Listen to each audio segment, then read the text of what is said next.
En cuanto ya a renovables, tenemos que está un poco olvidada, que en la anterior charla hablamos de ella, que es la energía eólica, que la gente ya no habla tanto como de la fotovoltaica, pero también tiene una electrónica de potencia importante.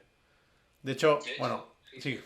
no, no, no, tiraos. De hecho, es la tecnología estrella que empezó a desarrollar electrónica de potencia bastante compleja. Claro, Sin esa electrónica de potencia no tendríamos a los generadores que tenemos ahora. claro. Es decir, fue realmente el boom eólico. Cuando yo entro en una mesa, ya estaba ya el boom, ya empezado, Hmm. hace 20, 21 años creo. Pero precisamente fue la electrónica de potencia la que permitió dar un salto enorme entre esos aerogeneradores antiguos que eran de pocos kilovatios, decenas de kilovatios, a saltar directamente a megavatios. Sergio dio una pincelada de cómo eran los aerogeneradores, ¿no? Básicamente, si tú lo ves por fuera, vosotros iguales. Son blancos, tienen una torre tubular, normalmente ya son torres tubulares, una góndola, una nacelle, y un rotor con tres palas. Palas, ¿eh? No aspas. Si escucháis a alguien decir aspas, no tiene ni idea de lo que está hablando, ¿eh? Por favor, ¿eh? Palas. Palas. Entonces, todos los aerogeneradores por fuera son iguales. Pero las dos tecnologías principales que hay por dentro, si tú consiguieras ver dos máquinas por dentro, pues vamos a decir, la máquina full converter, que tiene tecnología síncrona, y la máquina de FIG, se parecen como un huevo y una castaña. Nada. O sea, no se parecen en nada. Y la tecnología de FIG, que son máquinas, vuelvo a decir el nombre, es un poco que la gente no se asuste. Máquina síncrona doblemente alimentada fue lo que permitió hacer el boom eólico a nivel mundial, que empezó precisamente en Europa y en concreto en nuestro país. Gran parte de la expansión de mi empresa se debe a esta tecnología, que permitía con un convertidor de frecuencia muy pequeñito controlar eh, eh, potencias muy grandes. Porque claro, nosotros pensamos, el viento mueve el rotor y el rotor mueve un generador y ya está. No. ¿Por qué? Porque la frecuencia con la que genera ese generador depende de las revoluciones del generador. Y nosotros en nuestra red hay dos parámetros que queremos que estén siempre tranquilos, que es frecuencia y tensión. No queremos variaciones ni de tensión ni de frecuencia. Entonces, esas máquinas que produjeron el boom eólico aquí en Europa tenían ya las palas, tenían un pitch, que es un sistema de giro de la pala variable. Eso te permitía cambiar la aerodinámica de la pala. Y dependiendo del viento, éramos capaces de mover el rotor, aproximarlo a la velocidad de sincronismo del generador. ¿Qué es lo que ocurre? Que a veces no es suficiente. O el viento oscila, el viento a veces tiene turbulencias, hace que cambie, ¿no? Es un sistema mecánico que es lento, entonces no conseguimos que la velocidad del generador sea exactamente la que queremos. Entonces lo que hicieron la gente en esa época es decir, vale, yo voy a poner este rotor, lo voy a poner, bueno, una multiplicadora para elevar la velocidad al generador, y ya este sistema de giro, de pitch, me va a aproximar la velocidad a la velocidad que yo quiero. Pero el resto lo voy a hacer con electrónica de potencia. Es decir, yo tengo el rotor girando, que es el que define la velocidad de la máquina, el rotor girando, y a la vez yo voy a, vamos a decir, ese campo magnético que está girando alrededor del rotor, acoplado, lo voy a desacoplar, voy a hacer que deslice. Con lo cual, la velocidad del rotor mecánica se suma a la velocidad magnética, que es la que controla un convertidor de frecuencia. Con lo cual, el estator, que es el que al final va a llevar toda esta potencia eléctrica a la red, lo que está viendo es la suma del giro de los dos. Una mecánica y una eléctrica.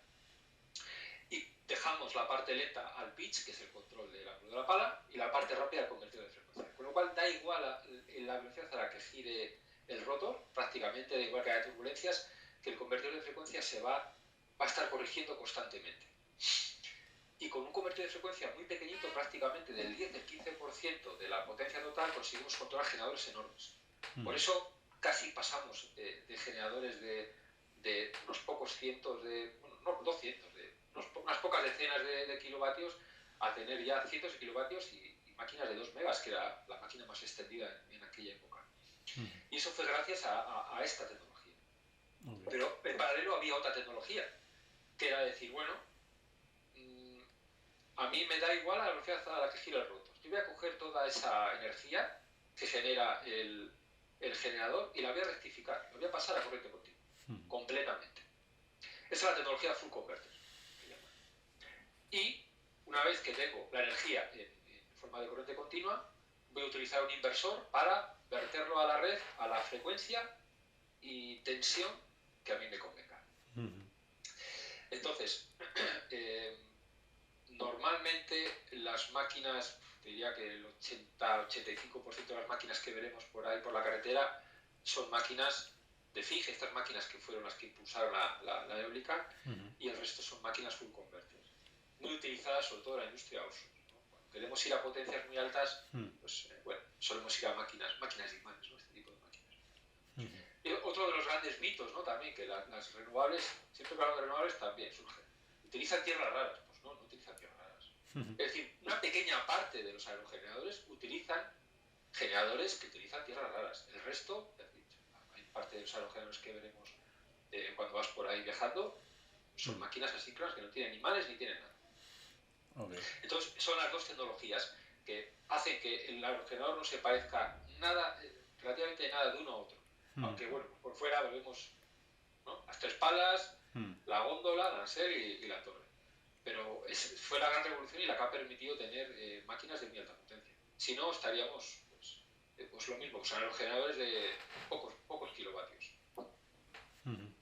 No, es súper curioso. Yo me acuerdo en su día, cuando estaba redactando una entrada para el blog, ver esta tecnología de full convert y decir, ostras, que rectificas a continua. Claro, no te imaginas que algo que es movimiento pasa a continua y luego alterna, pero claro, es eso, tiene que adaptar el... Sí, porque esa parte es fácil. A mí me da igual a la velocidad a la que gire el generador, con lo cual va a tener una frecuencia variable, la que sea. Pero como yo lo paso toda a corriente continua, luego lo voy a invertir a la frecuencia a la que sea en ese país. 50-60 hercios y al nivel de tensión pues que se defina la máquina normal. Sí, pero son dos tecnologías muy diferentes. Sí, sí. Incluso dentro de ellas hay diferentes tipos de máquinas. Lo mismo, no hay ninguna buena ni ninguna mala, son diferentes aplicaciones. Pero bueno, yo creo que en este campo, lo he hablado muchas veces con Sergio,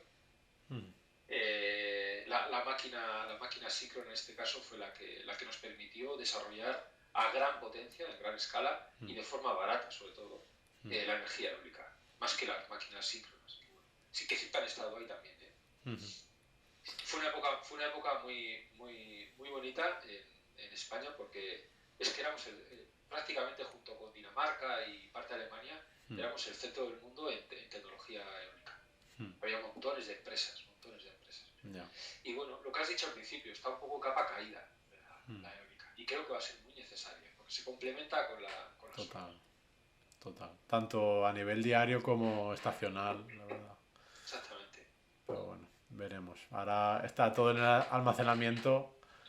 Sí. Y es lo que hablábamos con Sergio, que al final es, a nivel ambiental es complicado. Como lo que decías tú, la normativa al final es lo que más te... que es importante tenerlo en cuenta, obviamente. A nivel ambiental, y no solo ambiental, también hay mucha oposición. Hay mucha oposición. Sí. Yo entiendo, yo he trabajado en parques eólicos en la que muchos eran granjas. Por ejemplo, una granja de toros de Lidia, o sea, los toros de Lidia estaban a la puerta del aerogenerador. Cultivos, la mayor parte de ellos eran cultivos. O sea, no impedía que un aerogenerador plantado en una pequeña colina se plantara de trigo, no sé, un montón. Realmente, pues, lo que ocurre es que a veces hay 3 o 4 proyectos que tienen pues muy mala fama, quizás no se han hecho bien tampoco, ¿no?, que sean legales y dan mucha fama, pero digo, eso está muy delicado, yo creo que hay que tratar.